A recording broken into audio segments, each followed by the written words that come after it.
If you know anything about me, you know that I'm all over the place. I have an insatiable creative appetite for telling stories and capturing life. Life the way I see it. Life the way I live it. The past year I've documented my life through Xperia. It has been filled with adventure and wild journeys down unexpected roads. It's been a year of love, a year of family, a year of travel, a year of documenting our oceans, a year of growing, and a year of reckoning.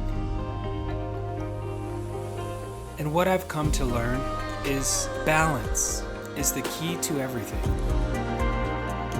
There is a goal of sustainability in the life that I have chosen, both in the way I treat the environment, but also the way I manage the different aspects of my life. In order to sustain this passion, I must find balance.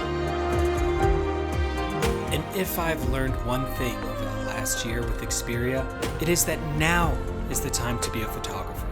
Now is the time to be a storyteller. Now is the time to be a voice for the voiceless. And I believe that anytime you can share with the world a vulnerable side of yourself, that those who connect with you will end up being the most open ears and hearts to fall on later. That's what connects the human species. I'll continue to share my journey if you continue to share yours. But one thing's for sure, I'll document it on Xperia.